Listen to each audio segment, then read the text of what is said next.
Overcoming 3 turnovers in the first half and still generating 470 yards of total offense today. We shot ourselves in the foot, Brandon fighting for too many yards.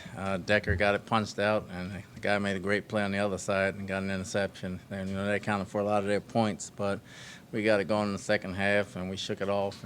And, it's not going to be easy in this league. We shook off, and we got going. So they made some plays in the second half. We came out with the win. Todd, what was your message to the team at halftime? Because things seem to turn on a dime. I don't think we were playing with enough energy. We were flat. I don't think we turned the ball over, number one. We can't win off of turnovers, but we got to make stops when we get them. So, the message was energy, energy, energy, and see what we were made of. And the veterans were going to lead us, and they did. Todd, you relied on Ivory, Decker, and Marshall every week, it seems like. And, the 2 fumbles notwithstanding, how comforting is it to have guys, especially those 3 guys, that you can count on?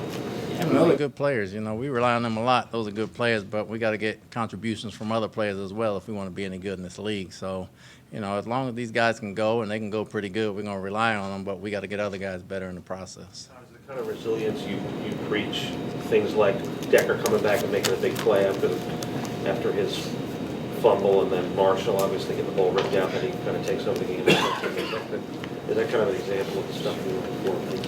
Yeah, that's some of the ways we're going to have to win this year. Like I said, every win is not going to be pretty. It's not going to be pretty at all. We're going to make some mistakes, but how we come back from it and how we grow as a team going forward is what's going to make us a decent team. And today they did that. Do you get worried when you see Ryan kind of slide as he does, lowering his shoulder and going head first? Every time he crosses the line of scrimmage, I get worried. But, he's a tough competitor, and he has a feel for it, and hopefully he can learn how to slide and send him to a baseball school in the off season. See if he can slide. What did you see on Revis's kick in the second half? He baited him. I wish he could have got it with a full head of steam. He dove forward, going forward, and if he'd have kept his balance, he might have scored. But he's a smart player, and he takes advantage of every opportunity that comes to him. He doesn't get many, so when they come, he's almost like Johnny on the spot. Todd, did you make any major schematic adjustments defensively in the second half? No major schematic adjustments that weren't in the game plan. We adjusted some things from a zone standpoint, knowing from a pressure standpoint they were going to keep everybody in and throw them short, and we adjusted that way. How did you think Sheldon did, Todd, his debut? He gave us some energy while he was in there. Again, he still has to get in football shape. There's a couple of times where I forgot about him, probably left him in there, play too long. But overall, he did fine. You talk about obviously you used a lot of 4-3, which was a wrinkle. Just how in integrating that this week to accommodate Sheldon. It wasn't just to accommodate Sheldon from a game plan standpoint. Most of their run game is based off of double teams or hitting and getting up to the linebackers on the second level. So we thought we could take that away. We're putting another guy down there and putting a head over all of them just to try to combat that. What did you think of how Chris Ivory played? He played well. He's tough. Again, he's one of our bell cows, and we rely on him. He comes through every time. When you have like a fumble like a Decker and the ball getting ripped out of Brandon's hands, do you have a word with those guys on the sideline in the moment, or do you just let that go? Is it a position coach thing? You can have it. I have some, and then the position coach will have some, but those are 2 of your better players, and going forward, they're not going to be perfect. We just got to rally around them. They make more good plays than bad, and it's something you got to live with. You don't want to see it, and you preach not to do it, and they know they can't do it. But if it happens, we got to make sure we rally around them and try to stop them.